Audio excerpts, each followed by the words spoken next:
Welcome to the NFP Ocean Meet the Member Education Series. In this video, our founder Kerrie Sheaves interviews Rob Frank from Verve Creative Events. They'll be discussing the importance of audience engagement at both emotional and intellectual levels and how NFPs can plan for and measure event success. Hi Rob, great to see you this morning. Hi Kerrie.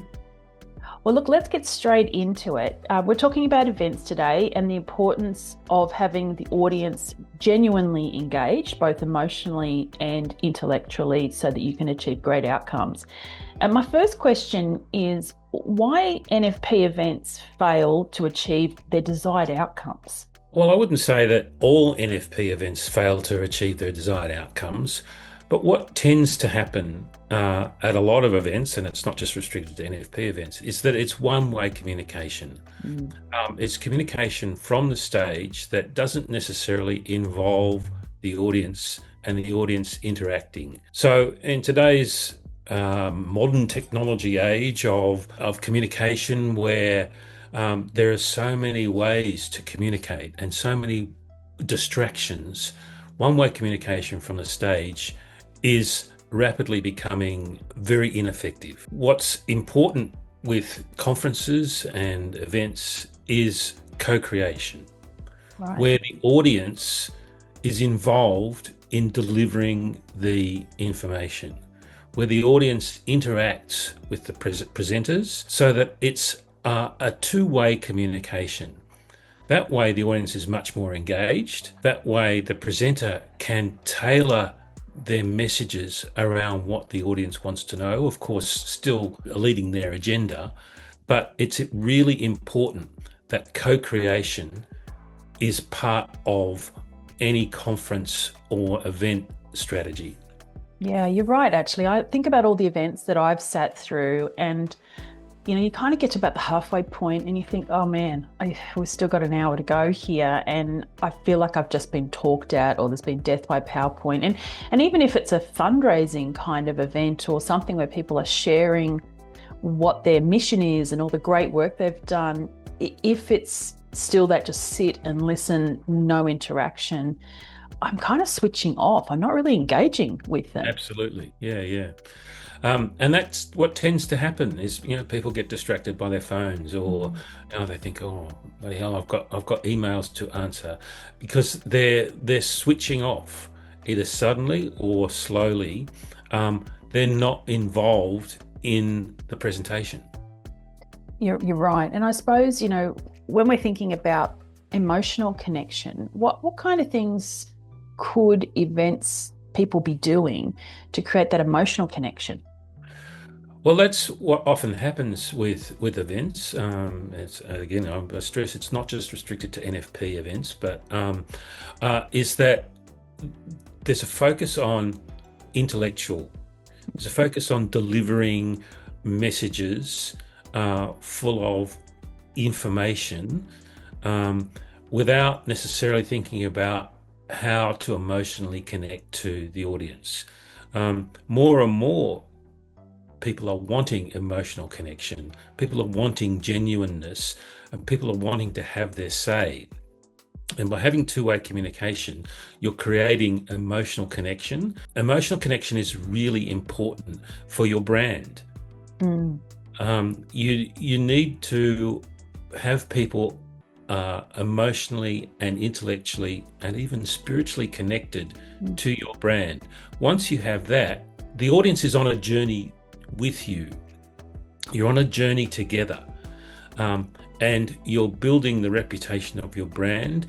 You're embedding the message to the whole person, not just the brain, and you will get much more long-term engagement, particularly post-event, which is what you want. We have this mantra that we work with at Verve Creative Events.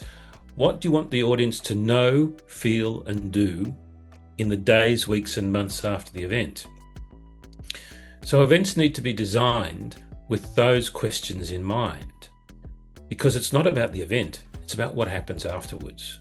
Yeah, absolutely. I think a lot of teams get caught up, and especially if it's, internal teams who are running this and it's a part of their job, and they're really caught up in just getting to event day, getting everything done. So there's a huge amount of work, and I'd say it's work in the context of things that they're doing to make that day happen. And there's not a lot of thinking about exactly what you just described, how we're going to leverage this so that what before the event, at the event, and long after the event, we've had an impact, and we've created engagement and opportunities to engage with the people that come to that activity. And how people feel whilst they're engaging with you at that event, or even leading up to it and afterwards, is really, really important, because that's how you're polishing your brand at the end of the day. If they don't feel good, if they don't feel valued, if they don't feel like that was a worthwhile use of my time and energy, it actually tarnishes your brand in the market. So you'd be better off not have done the event at all if that's what is the ending result. So how could NFPs measure event success, and what are some of maybe the wrong metrics that they're using at the moment? Well, just talking to your previous point before I answer that question, a lot of NFPs use their conference as a revenue generation tool. Yeah. Often it funds a good proportion of the costs of the organization. So what has to happen is that the audience needs to feel that they've received value from the event.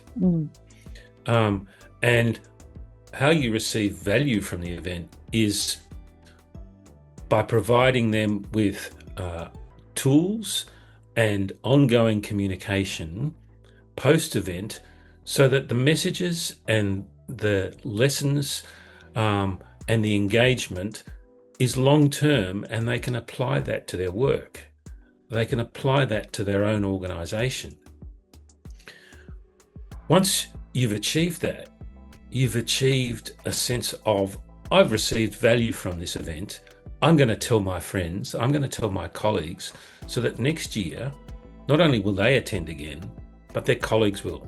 So that's what creating value is around, that emotional engagement long term. Going back to your question around measuring the event, there's a focus on logistics, usually with measurement. And that's around, how was the accommodation? How was the food? How was the journey to get there? Often there's no measure on, well, what did you get out of the event? How are you going to apply this to the future? So what we often do is we take a video crew along, and before the event, we interview half a dozen people. What are you expecting from this event? How do you think it's going to affect your future work? And then we interview the same people afterwards and say, did the event meet your expectations? What are you going to do with the information that you've received? And how can it be improved in the future? Not only is that a great way to create a video that promotes the next event, it provides hugely valuable insight into how the information and the engagement actually landed with the audience. Another part to that would be to interview the same people, either via Zoom or live, say 6 weeks after the event.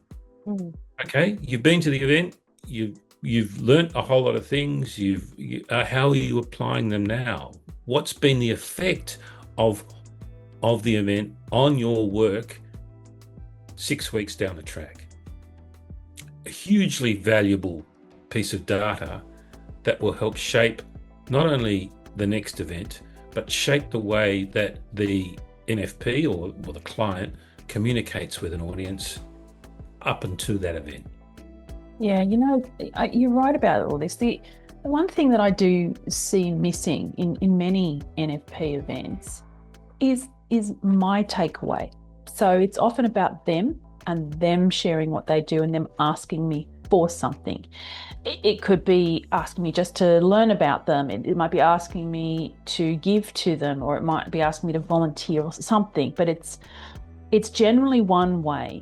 They're not necessarily giving something to me. And I remember many years ago, an event I went to where there was just this one takeaway prompt, which really just said, whatever you're thinking, think bigger. The rest of the conference was, had lots of great information in it, but there was just this one thing that challenged me personally. It wasn't about the organisation who was running it. It was something that I could take back and think about in my own context. And it had a massive impact on the work that I did then for years afterwards. And I think that touchstone, that thing that I can take back, which impacts me and helps me, even if it's this tiny little thing, is a really important piece of the puzzle. I think they often think that, we give you a show bag and you can take that away. Well, the show bag's full of information, which is, about sponsors and things like that. So that's not really about me. It's kind of about me, but it's not really. I know what it is. It's, it's nice and it's a part of making me feel good about it, but has it really done anything in regard to, deeply within me, maybe challenged me about something that I can think about in my own workplace, in my own space, in my own family, whatever that might be, that's actually helpful to me in that context. And it doesn't have to be an expensive thing. It could just be one little piece of education that I get to take away that is not about that organisation. It's actually about the audience and something that can give to them. I think there needs to be an emphasis, obviously, on, revenue targets and satisfaction and all those things, because, return on investment is important. But I also think that the missing piece when it comes to that success is around those post-event activities, that there's, very little planning that goes into the 6 weeks afterwards, and how the event is just the start of a campaign, essentially. Absolutely. It's the catalyst. Yeah, it's, I've got all these people in the room, or I've had all these people register, but now what am I going to do with them? What's coming next? How do I want them to engage with us? What do I want them to do? And if there's no engagement afterwards, or very little, then there's a lot of hard work that has to be done to get people to the next event, or get Absolutely. them to engage with our mail list, or anything that we have to do is, again, like starting from scratch. So, one of the things that I do hear from not-for-profits is that, if we want to get creative and do all these, really interesting things, it's going to be expensive and it's going to be complicated and it's all too hard. Is that true, though? No, it's not. Audience engagement is about an emotional connection. So what we often do with our clients, or what we do every time with our clients, is, as I said, we apply that question: what do they want the audience to know, feel, and do in the days, weeks, and months after the event? Once we have the answer to that question, that informs every element of the event.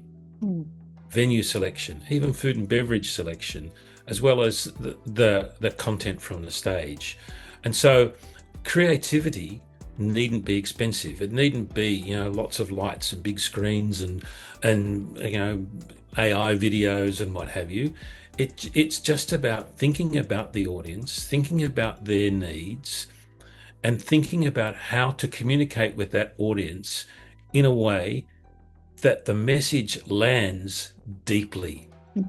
It doesn't need to cost much money. It just requires good, deep thinking and strategy. I suppose then the question is that, time, because if events are put together at the last minute, or there's very little strategizing around this up front before we're starting to go, let's book venues, let's pick a date, let's, start creating landing pages for, event invitations or pricing or whatever it is. If a not-for-profit isn't starting with why are we doing this in the first place, and what are those outcomes we're trying to achieve, and how are we going to deeply engage on all levels with the people that are coming in, and who do we even want to be there, which is obviously a key question as well, then all of that kind of cost per attendee, metrics and all of the other details, they need to flow after, not before that strategy. Mm-hmm. But I think it's left kind of as a leftover, not as a high priority in the way that we approach events. And I suppose that's why when we think about how we're measuring outcomes and the feedback we get, we're often a little disappointed because we put so much work into it. And you've got someone who spent pretty much a full-time job running around delivering something, and you only ever hear the bad news because you're not deliberately collecting the good news as well. And so it's demoralizing because the people have done the work, they sit there going, oh, such and such complained about the fish. It was, they've missed the whole point of all the good feedback and all the important outcomes that were supposed to be achieved from, because all they heard about was one or two people who didn't get seated next to the right person, or, meal was cold or something.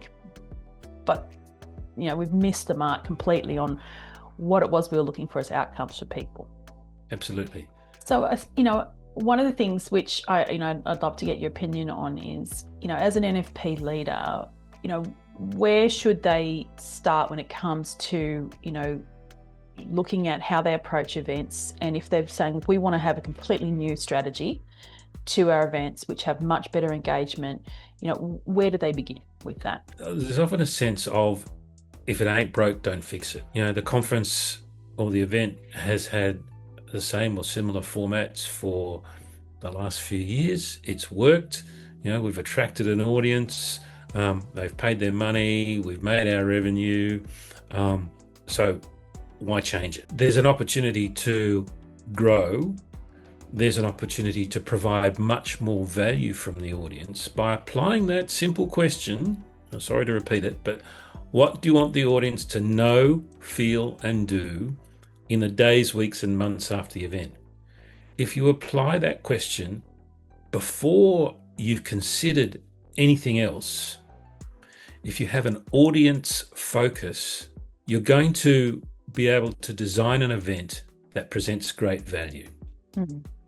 And so that then informs everything about the event, from venue to location to messages to selection of guest speakers to the format of the presentations on stage, to how the audience is involved in co-creation. All those things are really important in creating value and thinking about prior to starting the logistics. Yeah, absolutely. Now, is there any great tip that you can give to our listeners today that you think they should take away, obviously beyond what you've just been saying there, particularly around engaging with an events management company? Because often what happens is this is kind of a bit of somebody's job in an NFP, but as soon as they start running a few events, they realize this is a lot of work and we're probably only achieving a tiny portion of the outcome we could be achieving from this. So when they're looking to engage with service providers like yourself, what should they do? How should they approach that? And what should they look for? Well, NFPs and other organizations often have full-time event managers. And the annual conference is not the only thing they're doing. And those full-time event managers, without wanting to generalize, are largely focused on logistics. Engaging with an event management company can assist with that engagement piece, can assist with a deep level of strategy creation, and work alongside the logistics side of the event to create a seamless whole that gives true value to the audience and the organization and helps the audience and the organization to grow post-event. And I suppose if we're looking at some of the smaller not-for-profits, they often don't have, a full-time or experienced events manager in-house. It is maybe the marketing person or a couple of board members who have said, oh, no problem, we'll work on that as a project. And I think that's where, reaching out to an events company is really worthwhile to even just begin the process of that strategic planning to make sure that whatever is going to be done is going to actually be an effective way to approach it. And also to recognize that there are definite advantages to engaging with an events company, because your ability to negotiate and work through all the different costs and other options. And this is probably the key that I often find is that, we're limited in what we understand as our options to achieve a result. because we don't have that knowledge of the industry. We don't have the knowledge of the different types of spaces and venues and ways that catering are done. And so all those things which have years of experience with companies like yourself is not part of my job description. It's not what I do on an everyday basis. So I'm going to be working within the limits of what I've got, thinking I may be saving money by doing it, but not necessarily actually saving money, because I could be paying a lot more, or I could be creating things which actually don't achieve the outcomes we really want to achieve strategically or as from an engagement point of view, but we think we're winning by doing that. So I really just want to challenge NFP leaders in this, that, you know, using the right tool for the right job at the right time to get the right outcome is essential. And so if you're thinking about planning events for the year ahead, you know, to just take a breath for a minute and just think about your strategy. Consider whether the way you're going to approach this is actually going to be able to achieve the goals you're looking for, and even just reach out and have a chat to someone like Rob to just talk about strategy first. And then you can work out, well, are we the right people to actually deliver this? Is it maybe part of our team and part of an outsourced team that can help us? Or are we, you know, recognize that this is actually more effective for us to fully outsource this and concentrate on our core work and get the help that we need to deliver? Rob, I just want to thank you for sharing today. It's an important thing because events are such a big part of the NFP sector and what it does, and in so many different ways.